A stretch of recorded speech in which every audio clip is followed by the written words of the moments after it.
And the culture war is now truly part of why we have a war. Those of you who watch this channel know that I usually stick to criticizing the same set of people. I'm certainly open to looking into new targets, so by all means, suggest names if you feel like it. I do have my limits though. In fact, there's one person who I have consciously avoided talking about on this channel up until now, Jordan Peterson. There are two big reasons for this. One, while he's a man of many subjects, what he's best known for here online is the culture war, a topic which I'm not terribly interested in talking about. Two, his fans have a reputation for being hysterical in their defense of him. In my experience, that's certainly true for some of them. I've seen Peterson fans blow a gasket at even the most tepid of criticisms. I try to avoid people who cannot be reasoned with, but I'll be bashing Dr. Peterson today. So I look forward to hearing from his fanboys. Your intellectual hero said something really stupid about a subject that I actually care about, the Russian invasion of Ukraine. On February 28th, when the war was only a few days old, Peterson interviewed Dr. Frederick W. Kagan. Kagan is a genuine expert on the topic. He has a PhD in Russian and Soviet military history. He's definitely of the hawkish persuasion, and offered Peterson a narrative of the conflict that people like me are sympathetic to. Peterson apparently got backlash from some of his audience for talking to this guy, while not entertaining other opinions on this matter. Kagan is rather hawkish in his outlook and reputation, and was criticized for this, as I was for hosting him, in the social media comments section accompanying my YouTube channel. Many people watching my exchange with Dr. Kagan suggested that I broaden my understanding. That's a fair criticism. And in response to this, Peterson decided to watch John Mearsheimer's extremely popular 2015 lecture at the University of Chicago, Why is Ukraine the West's Fault? Mearsheimer propagates a narrative of this conflict that I definitely don't agree with. But, like Kagan, he is a genuine expert. This is his life's work, and while I certainly see things a different way, I only have a layman's understanding of post-Soviet Russia, by virtue of having read a number of books on the topic. Mearsheimer has likely forgotten more about this subject than I will ever learn. On July 10th, Peterson further addressed this invasion with these two academics in mind. He did this in a video on his YouTube channel titled Russia vs. Ukraine, or Civil War in the West, which was based on an article he had written for the conservative website The Daily Wire. Peterson starts the video out with the obligatory denunciations of Putin's invasion, condemns the Russian Orthodox Church for subordinating itself to the terrestrial politics of the Kremlin, then goes on to give his perspective on the root causes of the conflict. He offers up brief summaries of both Kagan and Mearsheimer's narratives, then moves on to energy politics as a third explanation. Weirdly, he talked about Ukrainian energy reserves around the Caspian Sea. It is also the case that Ukraine has immense and relatively recently discovered, circa 2010, petrol resources of its own, particularly around the Caspian Sea and in the northeast. Enough natural gas, for example, so that it could have become a major supplier of that resource to Europe, and thereby pose a threat to European reliance on Russian resources. Ukraine does not border the Caspian Sea, so I'm just going to assume that he was talking about the Black Sea. This is an odd oversight given that this whole thing was written out beforehand, but that's not really what I have a problem with. All of these reasons offered up are things I've heard from genuine experts. Again, I don't think that all of them hold up well under scrutiny, but they're all within the parameters of debate amongst people in the know. Peterson then starts to editorialize with his own explanation around 13 minutes into the video. Things really go off the rails at around 20 minutes. And are we degenerate in a profoundly threatening manner? I think the answer to that may well be yes. The idea that we are ensconced in a culture war has become a rhetorical commonplace. How serious is that war? Is it serious enough to increase the probability that Russia, say, will be motivated to invade and potentially incapacitate Ukraine merely to keep the pathological West out of that country, which is a key part of the historically Russian sphere of influence?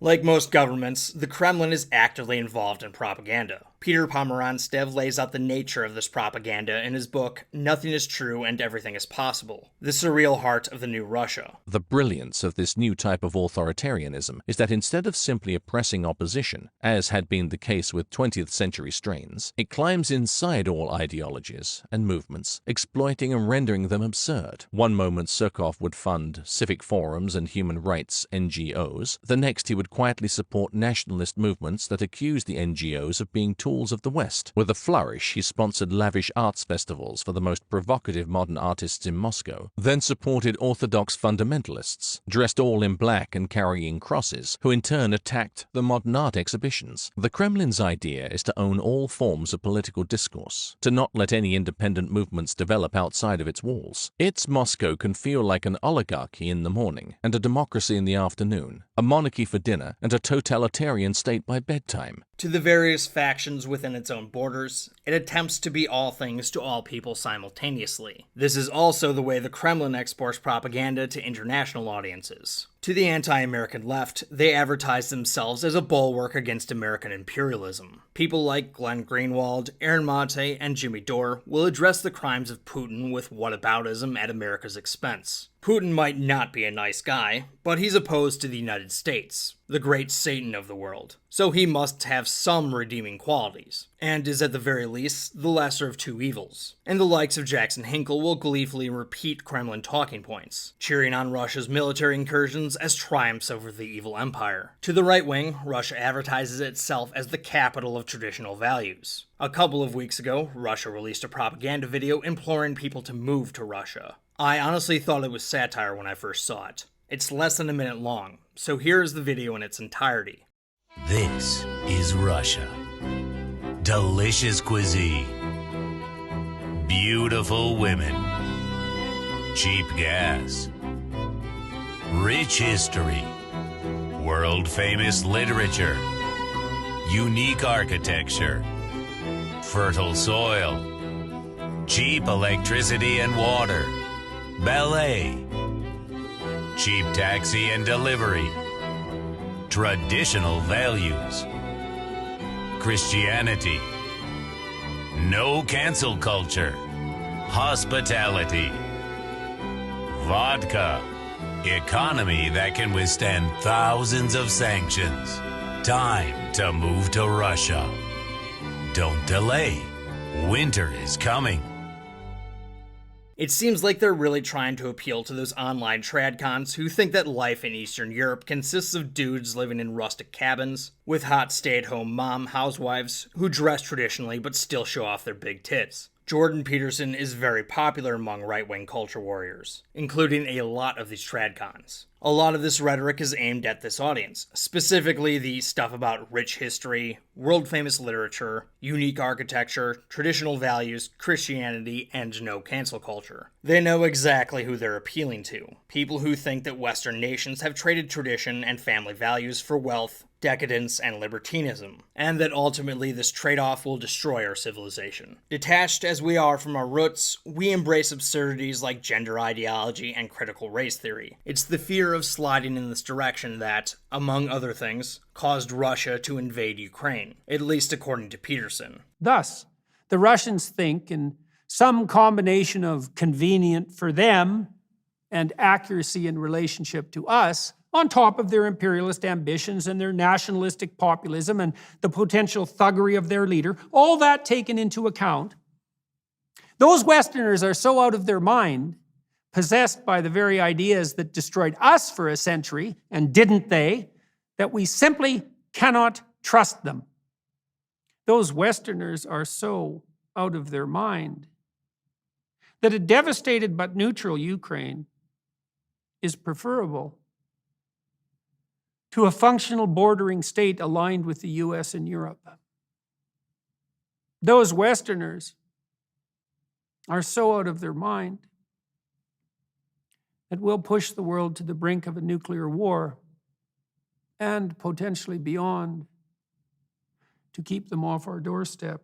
As a fellow member of the West, Russia cannot stand for this. So this narrative that fear of Western derangement helped cause Russia's invasion falls apart under scrutiny. That's what I'm going to be addressing first. Then I will talk about why I believe Jordan Peterson is trying to shoehorn this stuff into the conversation. But first, let's talk about Russia and the West. Like I said before, Russia is a country that has long struggled with an identity crisis. They have, at times, considered themselves part of the West and made overtures to other Western powers. However, Russia has more traditionally viewed itself as a nation with a special place in history. As Pomeranstev writes, in the 15th century, when Moscow became the capital of what would become the Russian state, it pronounced itself the last bastion of Orthodox Christianity, the true faith of Christ. Europe was mired in the heresy of Catholicism. Byzantium had fallen to the Turks, but Ivan III's Muscovy was to be the third and final Rome, the inheritor of holiness from St. Peter's Rome and Byzantium. Russian literature and thinking brims with the messianic. Dostoevsky's heroes profess that Russians are the only God-bearing people, and that the second coming of Christ will take place in Russia. Berdyaev said that Russia was the bearer of a vigorous messianic consciousness, rivaled only by the Jews. International communism was the most geopolitically ambitious expression of this idea. Moscow as the shining city on the hill of socialism, the churning forge of the new era to end all eras. Stalin built his 7 great Gotham skyscrapers, which dominate and define the circumference of the city, to echo the 7 hills of Rome. Any idea, not necessarily religious, finds itself magnified here to an iconic extreme. The Russian white supremacists will see Russia as the last bastion of whiteness in the world. The Russian nihilist will become the nihilist. Russia's messianic view of itself has some pretty far-reaching implications. Among other things, as a great nation and a great power, Russian leadership believes that their country is entitled to a geographic zone of privileged interest. Their near abroad, as they call it. They feel they may intervene in the politics of the near abroad to serve their own purposes, holding this zone separate from the West and other enemies, irrespective of the West's supposed decadence or degeneracy, is seen by Russia as a vital national security interest. The concept of the near abroad has gone by other names, and it has existed as long as Russia has, and long predates gender ideology or critical race theory, or whatever Peterson considers degeneracy. But let's say, for the sake of argument, that this is indeed a civil war in the West, between American degeneracy and whatever it is that Russia stands for. Well, what exactly is Russia offering? If we actually look at Russia, it's not exactly Christianity and traditional values, much less rustic cabins filled with big-titty tradwives. Peter Zion lays out the absolute decrepit state of the Russian nation. The Russians, I don't want to say they're all alcoholics or anything like that, but you can buy shots of vodka in the subway to keep you warm on a winter morning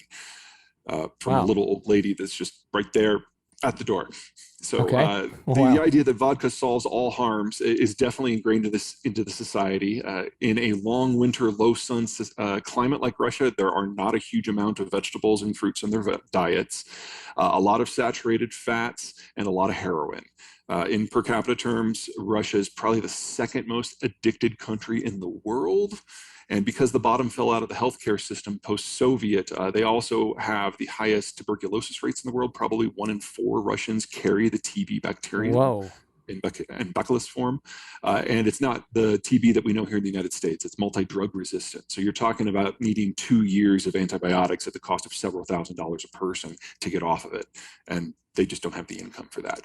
HIV, they used to be one of the most infected countries in the world, and then they stopped collecting data. So we haven't had a good update on that in 15 years. But at that time, it would look like the people of reproductive age, upwards of 1/5 of the population may have been exposed, but we really just don't know. I'll add that if Christianity is what's important to you, why on earth would you look to Russia? As Peterson himself concedes, the Russian Orthodox Church is effectively just an arm of the Kremlin. I also think that the collusion of the leadership of the Russian Orthodox Church is even more unforgivable. Church attendance in Russia is a fraction of what it is in America, with the Pew Research Center finding that only about 7% of Russians attend religious service at least once a month. Oh, and as far as abortion rates go, according to the World Population Review, Russia is #1 in the world. This is a metric that Jordan Peterson himself has said is a sign of an unhealthy society. There's certain markers we should be using to test the health of our societies that we're not using. We use unemployment, we use inflation. Those are the 2 major economic metrics. We don't use it, Almost every Western country is way below replacement in terms of birth rate, and I think that's a catastrophe. And I think abortion rate's another metric. Well-designed policy should aim at driving the rate down as low as possible with a minimum amount of coercive force. And to cap it all off, Russia fundamentally has a culture of victimhood. Vladimir Putin blames the West for Russia's various societal maladies. Now, on this point of other countries looking at the workings of American politics, when the Biden administration began the process of identifying a new Supreme Court justice, a singular message was initially trumpeted. It is time for a black woman to take her place in the highest tribunal in the land.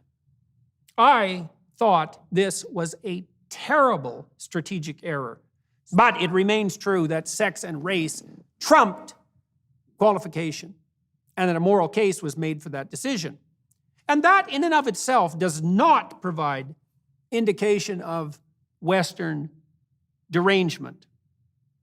But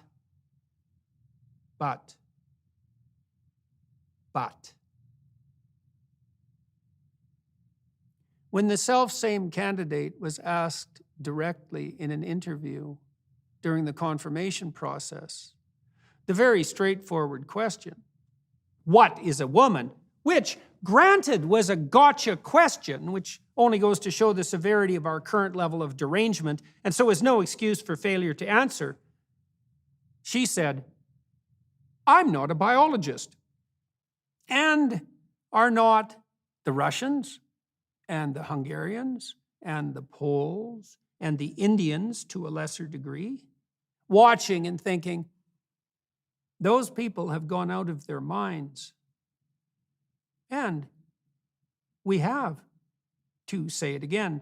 Clearly, the culture war in the West is real, and culture is losing. Peterson doesn't really present anything concrete. Before I go on, let me just say that I fundamentally agree with him that an appointment for the Supreme Court, or any important institution for that matter, should be made on merit and not on superficial qualities like race or gender. I'm guessing a lot of Russians would actually disagree with that, as among other social maladies, they have a pretty significant racism problem. As Pomeranstev writes, Dynamo Moscow is known for having racist supporters, and I soon find out Alexander is no exception. I can hear those darkies in the street. I can hear their language in the metro. My yard used to be full of the sound of Russian. When I hear those darkies, I just come up and take a swing. Just like that. When he fights, he swings wide and wildly. But when he connects, it's powerful. We believe Russia is a great empire that other powers want to tear away parts from. We need to restore our power, occupy our lost lands, grab Crimea from the Ukrainians, the football supporters say. Then in the same breath, we want a Russia for Russians. All these darkies from the Caucasus and Central Asia need to go home.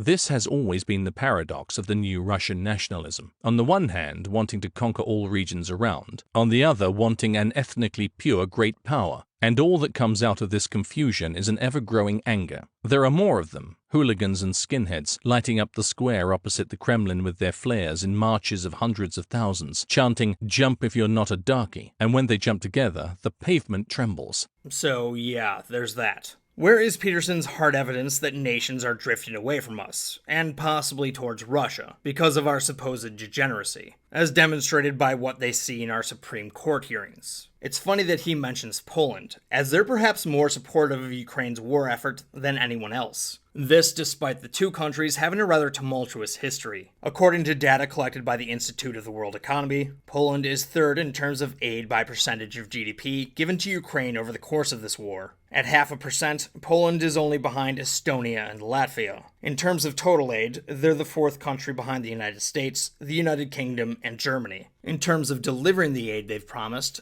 Poland is batting 1,000, having given all 1.8 billion euros worth of aid they've pledged. Poland also has accepted a significant number of Ukrainian refugees. According to Pew Research, Polish views on the US, EU, and NATO are all around 90%. These numbers have gone up since the invasion started, but all three entities have been viewed quite favorably by the Poles over the last 15 years. Meanwhile, Russian approval is down to 2%, with 94% saying Russia is a major threat, and 84% supporting sending arms to Ukraine. Maybe in Jordan Peterson's grand cultural civil war, Poland is with Russia, but in the actual war, Poland is strongly with the West. Hungary is a somewhat different story. Hungary's Prime Minister, Viktor Orban, has been friendly with Vladimir Putin in the past. They do have some things in common. For example, they both like whitewashing their respective countries' collaboration with Nazi Germany. But hey, at least they're not degenerates. Orban is quite popular, as his party won a decisive election in 2022, extending his premiership. Hungary's aid to Ukraine has been paltry, only giving some financial aid through the EU, and no military aid whatsoever, though Hungary has taken in some refugees. The polling is a bit more promising. If a vote was held today, according to Statista, 72% of Hungarians would vote to join NATO. Hungarians have generally positive views of the United States, even with our woke culture and degenerate institutions. The World Population Review has 63% of Hungarians viewing the United States favorably, and while Orban is pro-Putin, there are reasons to believe he is an outlier in Europe.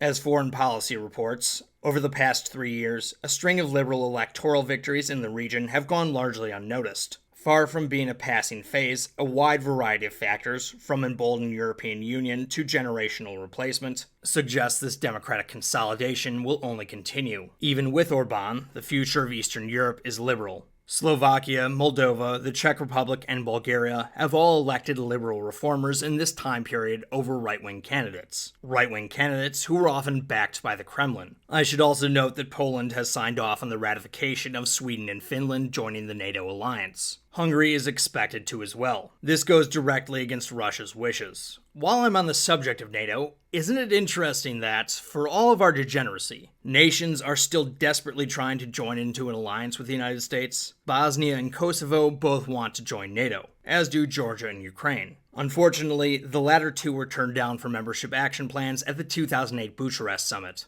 Predictably, Russia then invaded Georgia later that year. This was before gender ideology really took off in the United States. But perhaps we were still sufficiently degenerate to an extent that Russia just had to invade. I would love to get Jordan Peterson's sharp analysis on that. Also, I would love for Dr. Peterson to answer why it is that Russia barrel bombs Muslims so much. Whatever else is true about Muslims in Chechnya and Syria, I'm pretty sure they're not woke progressives. Unlike Russia, the United States still has lots of friends and admirers. Earlier, I cited approval ratings of the United States from the World Population Review. Poland ranks 5th in countries that have positive views of the United States. Take a wild guess who number 1 is. It's actually Vietnam, with 84% of Vietnamese people holding favorable views of the United States. This is a country the United States fought a brutal war with, well within living memory of lots of Americans and Vietnamese. The Soviet Union supported North Vietnam in this war, and Vietnamese views of Russia are still positive, though they're actually not as good as the United States. Russia doesn't really have a whole lot of friends on the global stage. They mostly just have lackeys in client states like Belarus and Syria. To be fair, while most of the numbers I cited in this video are from 2022,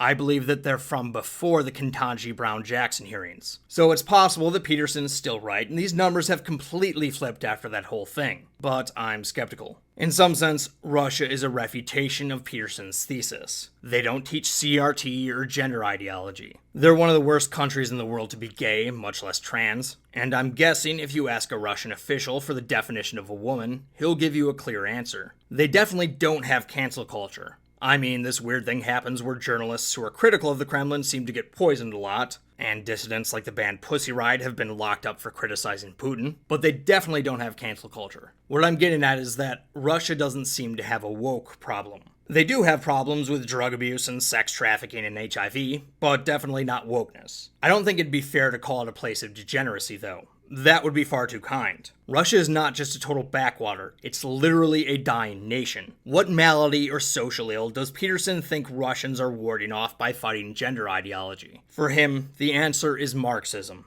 But Putin constantly tells his people that he sees us falling far too far under the sway of ideas very similar to those that produced the revolutionary frenzy of the communist movement.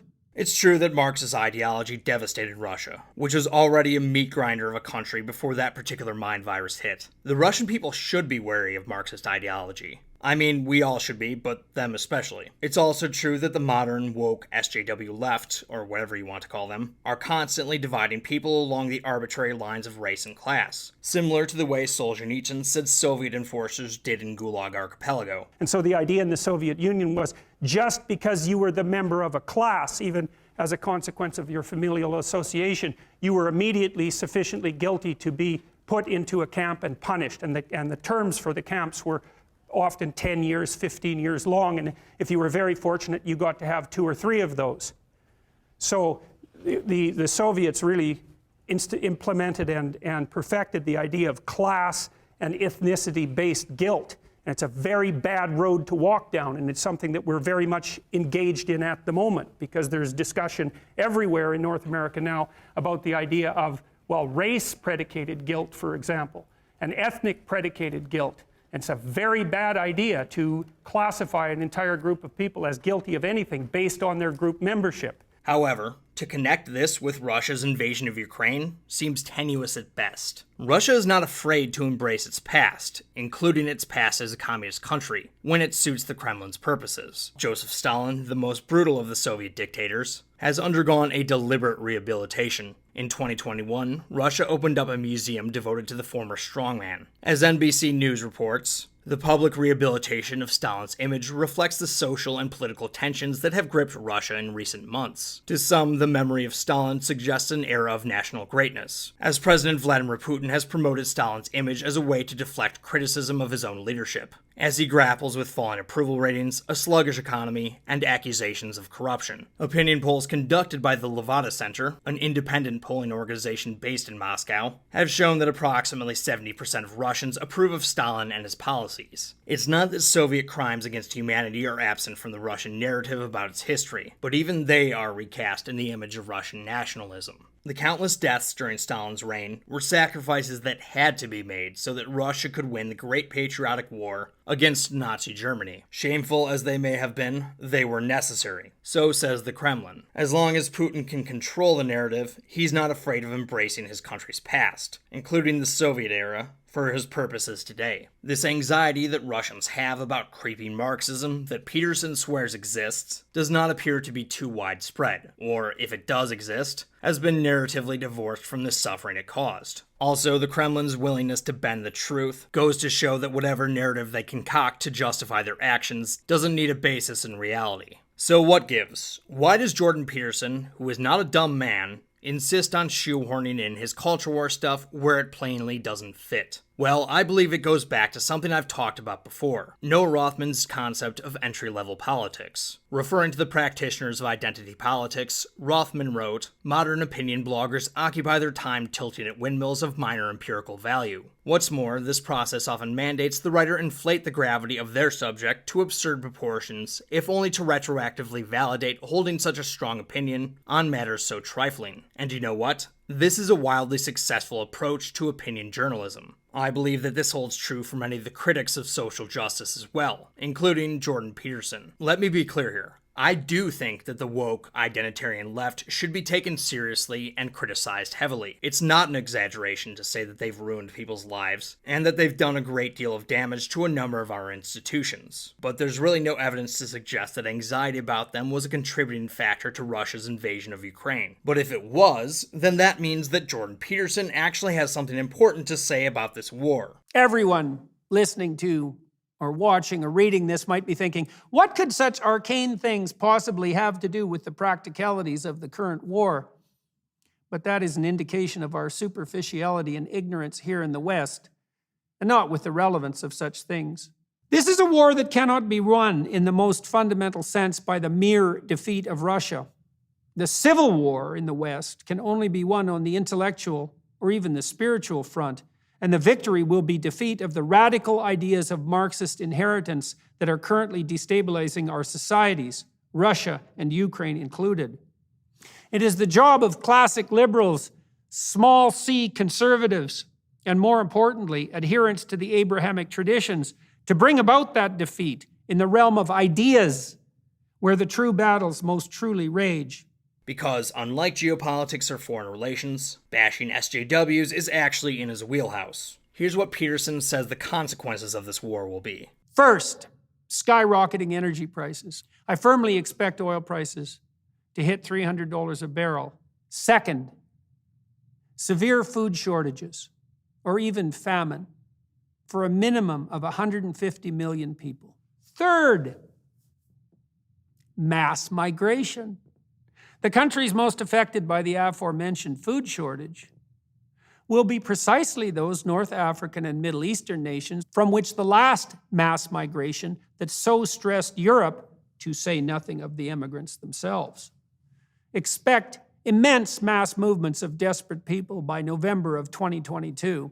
Fourth, and most immediately, if the buildup of NATO forces continues, and they are in fact then moved into battle position, a real likelihood of the use of tactical nuclear weapons on the Russian side to deal with that threat. He's probably wrong about some of that. I mean, I'd be amazed if the price of oil got that high, but pretty much everyone agrees that this war will do enormous damage to the world. And if woke ideology is a reason Russia invaded Ukraine, that means that the catastrophic fallout is in part the consequence of woke ideology as well, which means it's a consequence of not listening to Jordan Peterson, which works out very nicely for him. And the culture war is now truly part of why we have a war. I am absolutely not saying Jordan Peterson disagrees with me, therefore he doesn't know what he's talking about. Again, I don't agree with John Mearsheimer. I think he's fundamentally wrong about the causes of this conflict, but he is an expert. Experts do get things wrong, but I would never say that you shouldn't take Mearsheimer seriously on this topic. I have absolutely no problem saying that about Jordan Peterson, though. Peterson is simply trying to inflate the importance of his ideological opponents because, then, by implication, that inflates his importance. This is a man who drank his own Kool-Aid. Now he's talking out of his ass on a subject he doesn't know anything about, and trying to pass off some amateurish garbage as analysis so that you drink it too.